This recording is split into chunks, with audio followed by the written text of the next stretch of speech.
Welcome back to the AI Breakdown. Today we are talking Elon Musk suing Microsoft, Reddit charging AI companies for access to its data. It's the data wars, baby. All right, guys. Well, yesterday you might have been one of the 13 million people to see this little interaction.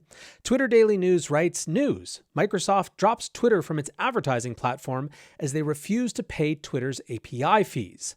Elon Musk, not being one to let something like that go, writes, they trained illegally using Twitter data. Lawsuit time. Now, again, this has 13 million views, 207,000 likes, over 1,100 bookmarks, 19,000 retweets, 1,700 quote tweets.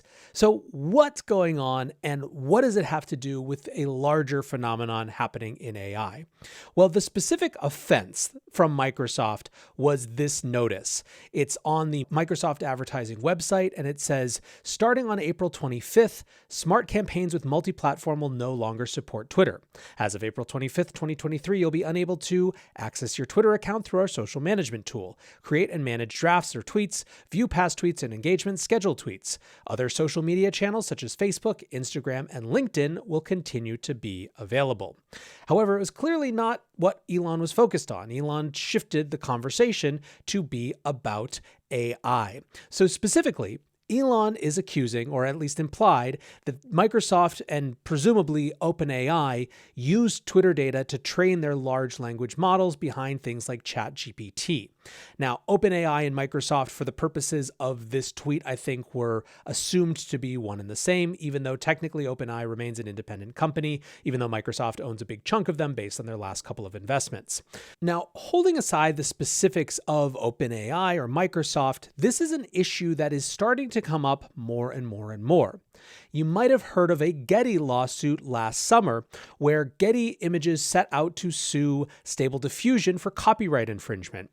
What happened was that people started noticing that in the images that they were generating with the Stability AI-based tool, there were little sections that looked an awful lot like the Getty Images logo that's on unauthorized Getty Images, or rather Getty Images that haven't been licensed yet. So you'll know if you've ever Googled an image and seen exactly the perfect one, but then it's a Getty image. So there's a little bar down at the bottom that says Getty Images with the name of the photographer. And that is a protection so that people can't use these images unlicensed, right? They can't just copy paste them from Google search.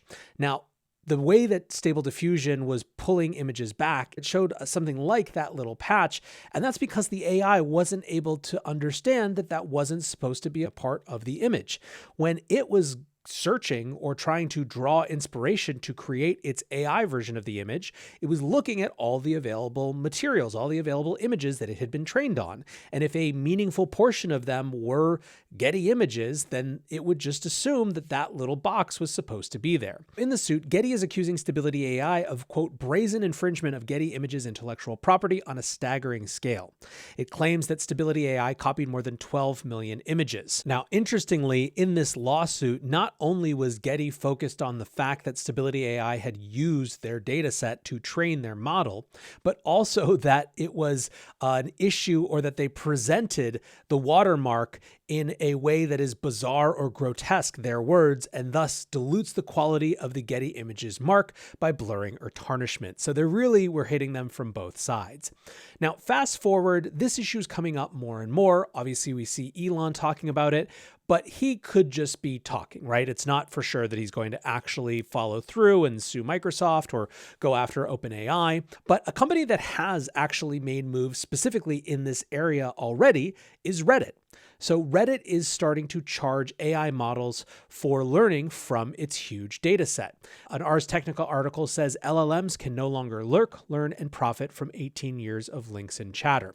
This came out first in the New York Times, where Reddit founder and CEO Steve Huffman said that it basically knew that the 18 years worth of content that it had that was generated by humans was immensely powerful, and that it wasn't going to just allow companies training their large language models to access it for free.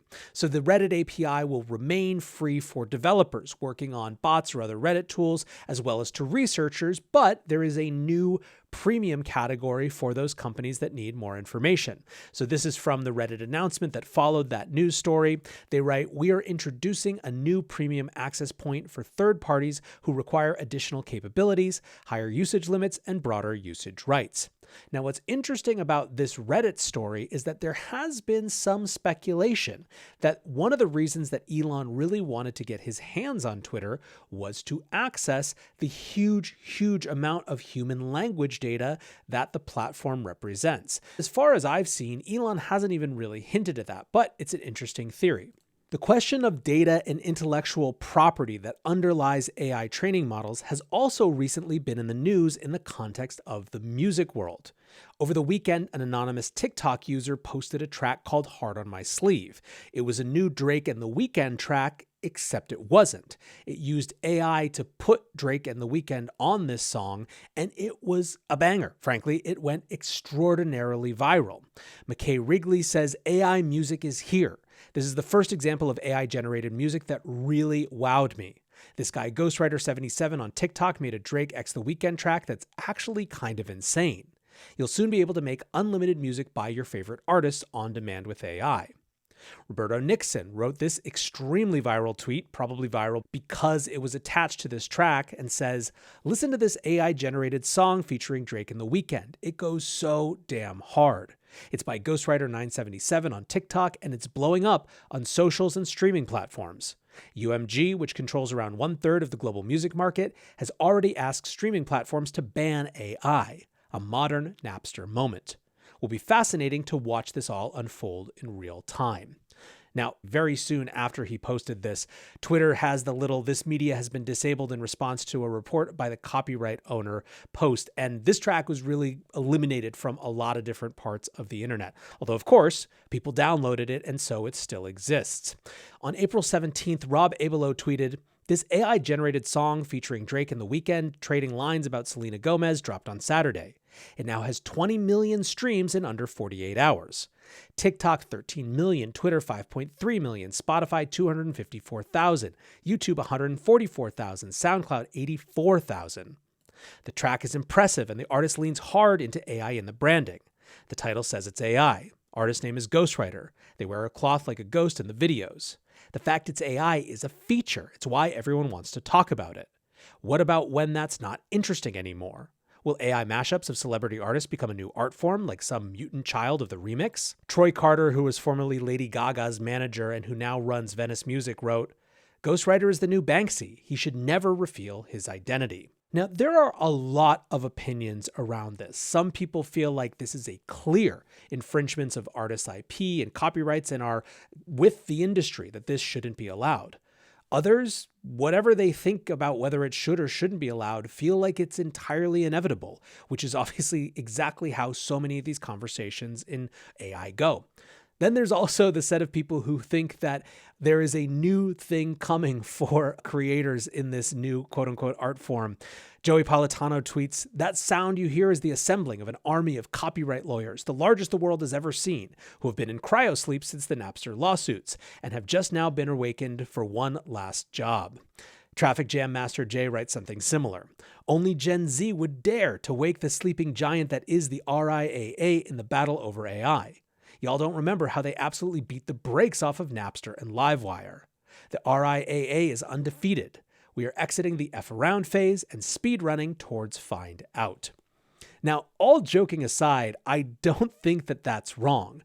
This is going to force a confrontation in the legal system around AI training and data and IP, at least in the context of music, but I wouldn't be surprised if the implications go a lot farther.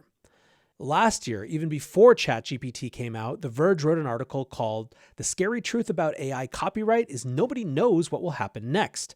The last year has seen a boom in AI models that create art, music, and code by learning from others' work, but as these tools become more prominent, unanswered legal questions could shape the future of the field. This is really the point of this. We don't know what courts are going to decide. We don't know, on top of that, how people are going to be able to enforce it. Ryan Hoover from Product Hunt writes, "Free startup idea that will likely get you sued. AI Spotify. How it works? AI Spotify hosts AI-generated music of your favorite artists. Anyone can submit music, and the best songs surface based on listens and likes.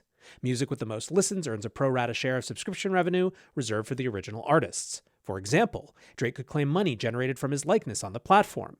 Artists that do not want to participate can opt out entirely, banning any music that uses their likeness, or individually allowing songs they endorse.